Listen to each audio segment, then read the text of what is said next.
Welcome back to SportsLine here on News Channel 5 Plus. I'm Steve Wrigley, your host for the next, looks like about 45 minutes, just a little bit more. Talking about Peyton Manning. What does he mean to the University of Tennessee and its legacy? What does he mean to the game of football? He retired yesterday, went out a winner. We just hung up with Philip, who gave us a good 5 or 10 minutes, and we kind of went back and forth about Peyton's mark in the game. Is he overrated? What do his stats mean? What's the difference between the regular season and the playoffs? So I know that the playoffs are like the benchmark of how we define greatness in the game. Tom Brady said that he was thinking about Peyton the other day when he was at one of his son's soccer games, and he was going through his mind about trying to put himself in the place of what Manning's going through. And he said, wow, for the first time in his life, I think the pressure is finally off Peyton Manning. Like, there's no next game, there's no next training camp to get ready for, and you know, Peyton Manning hung him up with all the most important benchmarks for a quarterback as far as wins and numbers go. But where does he rank in your all-time list of greats? But it all started off at Tennessee, where we got to know Peyton Manning in the early 90s when he went there and he started lighting things up and he set the bar pretty high, which I think is what led to the T. Martin National Championship. I think all those guys came to Knoxville because they wanted to play with Peyton Manning, and Manning always had to rise to the occasion. And it's kind of like how I think the Cavs are with LeBron. They look around waiting for LeBron to do things, and I think that it was that way for a lot of guys in Knoxville with Manning. And then once he was gone, I think they just had a ton of leaders on that team, and they would not be denied, and it led to a national championship for Tennessee. So I want some phone calls here. There's the number on your screen, 615-737-7767. But first, let's hear Peyton Manning. Oh, we have Chuck. Okay, we have Chuck on one. Let's go. Bring it on, Chuck. Hey, how you doing? I'm doing great, man. It's great to be sitting right here in this studio talking about sports with Middle Tennessee. Okay, I was going to respond to that moron Philip a while ago. Well, let's hear it. Okay, number one, I don't know who he considers better than Manning at quarterback position, but when it comes to playoff games, the most important prior to the Super Bowl would have to be the AFC Championship. Wouldn't you agree? One more time? I guess in the AFC Championship game, wouldn't you say that that's the most important game as far as prior to the... Besides the Super Bowl, yeah, I think when you have the AFC and the NFC Championship games, that's the greatest week of football as far as I'm concerned. The same here, and his record against Brady in that game particularly was 3-1. And Amen. Then another point I'd like to point out is that when Peyton had his neck surgery at Indianapolis, they'd won the division championship, and they'd won 12 to 14 games. I can't remember the year before. But when he had his neck surgery, they only won 2 games, I think, that next year. When Brady went out in the first game of the season, I can't remember. I think it was against Kansas City. It was Matt Castle that stepped in and did so great. Castle comes in. He never started a high school game. He never started a college game, and he comes in and leads the Patriots to 10 wins. To me, that's enough said. There's no ifs, ands, or buts about it. Manning's the best quarterback that's ever been in the NFL. No, I don't know if you can say ever been in the NFL. I think he's one of the top 5. But you can't. If you go 13 and 12 in the postseason.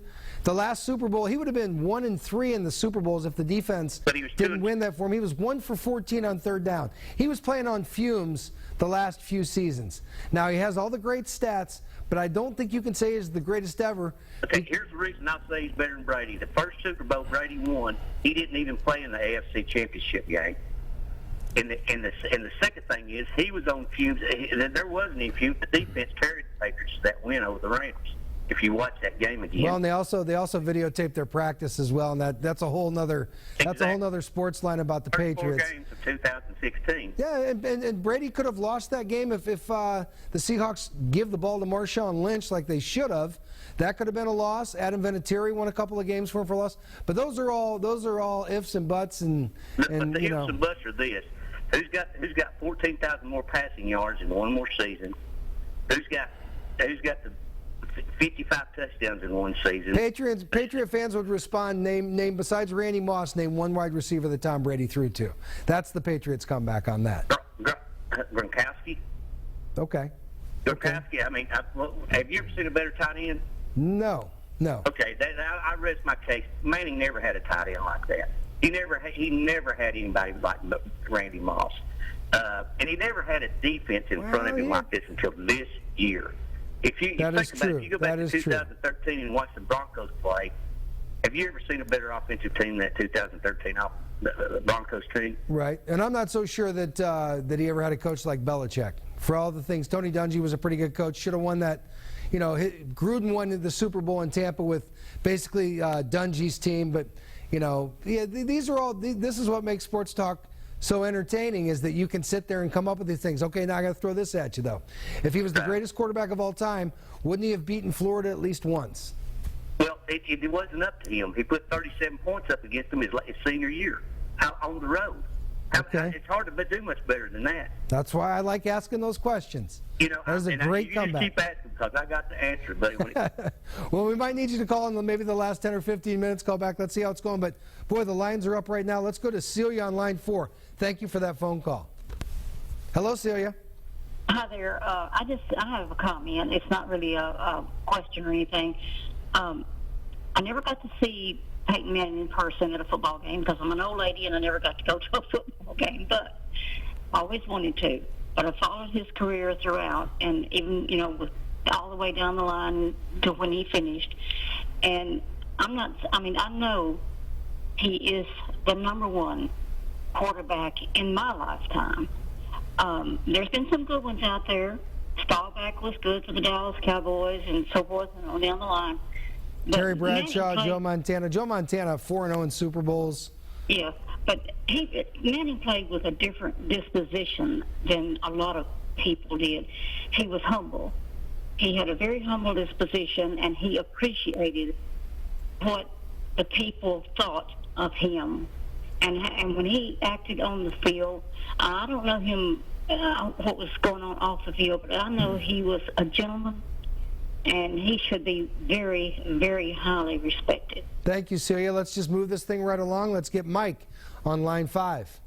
Go ahead, Mike. I got a question to ask you right quick, if you don't mind. Sure. The question is, do you think Manning will be going into the Hall of Fame? And my other question is, do you think they'll rename Navy Stadium Manning Stadium? And answer yes, he'll go into the Hall of Fame without a doubt. No, he's going to be Neyland Stadium. There may be some additional things that they do there, but no, it'll always be, I think, Neyland Stadium after the general. I got another question to ask you right quick. All right. Do you think that Manning will be coming out with a book also? My other one little question, I'll let you go. Do you think Manning would, if someone was to write him a letter and ask him if they'd be interested in helping something doing with the homeless up in Nashville, like getting a building started, do you think Manning would respond? I think that's a question for him. So I would say write that letter. I would say write that letter. Thank you, Mike. Let's go to Dan on line 2. Hey, guy, how you doing? Great, Dan. How are you? Talk to me. I'm fine. I think a lot of Peyton's problem is nerves. You know, he's good under fire, but if you ever notice, he couldn't take those hits like Big Ben. And once, if he didn't have really good coverage, he got hit. It really got him disturbed. If he threw an interception, naturally it disturbs people, but he seemed to lose his grip after that. Even his owner, the team owner in Indianapolis, if you remember, he downed Peyton about all those playoffs, you know, getting those good seasons and never going any farther in the playoffs. He really cut him back. Well, that owner in Indianapolis should thank his lucky stars because he got that new stadium built for him. And Irsay's a whole nother show as well as what that guy's done with his life. I mean, I don't think you can even put those two guys in the same sentence. One of them, his dad gave him basically an NFL franchise to do with what he wanted to do, and he's had his problems on and off the field. Peyton Manning, they owe him for making football go in Indianapolis. Manning's got class, but here's another thing. Now, you think about this. I think a lot of it's due with getting nervous because, you know, remember against Seattle how good he seemed to start, and the first play they threw that ball over his head there in the end zone, and he went downhill from there on through. Like I said, in Denver, I think he was playing on fumes. He had that neck surgery that a lot of people thought he'd never make it back. When I watched the first out that he threw in the Super Bowl, I said, it's going to be a long game for Denver. That was this year. They won that Super Bowl this year, I think, in spite of Peyton Manning. his physical skills, but his mental ability and the way he approaches a game and just the way he's revered by his teammates, I think that's what carried him to the win. So that's the deal with him. He's a good guy overall, and they might have won that Super Bowl with that backup quarterback because the defense. But the point I'm trying to make is he seemed to do so good, but once he seemed to get his nerves up, or it seemed like he had problems. But that don't take away from his abilities. As far as that guy talking about the best quarterback ever, he's one of the top ones, but they not old enough to remember Tittle. They realize how good Favre was. You're going way back, yeah. But anyway, look, you have a nice night, and I'm glad to see you on board, friend. Thank you. Appreciate that. Thank you for the call. Hey, let's go to Steve on line 3. Steve. Oh, Steve's gone.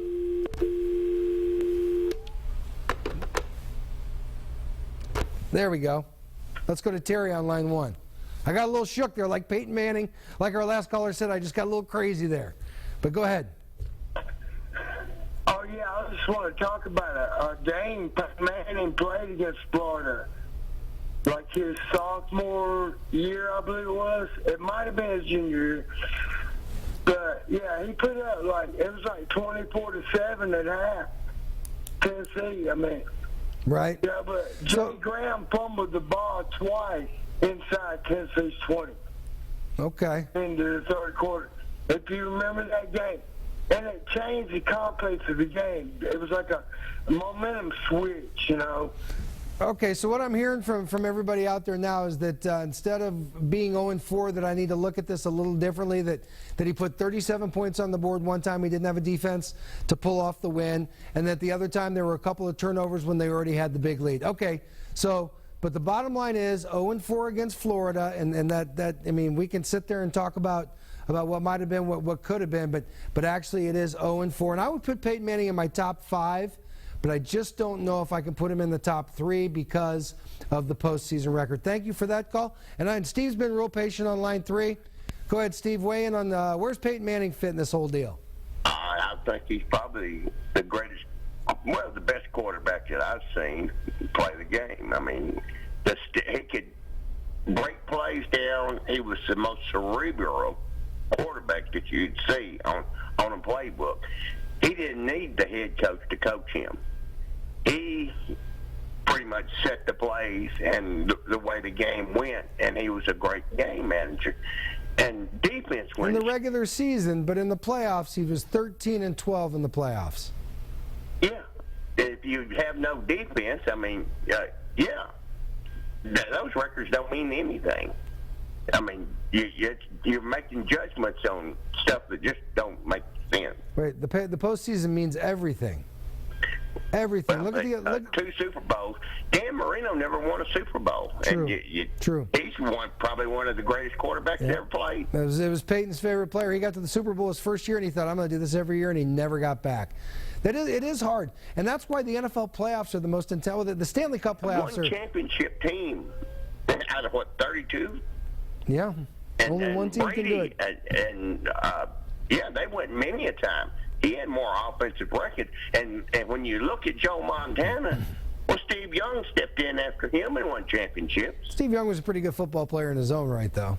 Yes, but he had the West Coast offense, and Walsh was probably a great offensive mind. He had to beat the Dallas Cowboys to get there, though, and the Dallas Cowboys were pretty good in those years, too. Oh, well, yeah, they had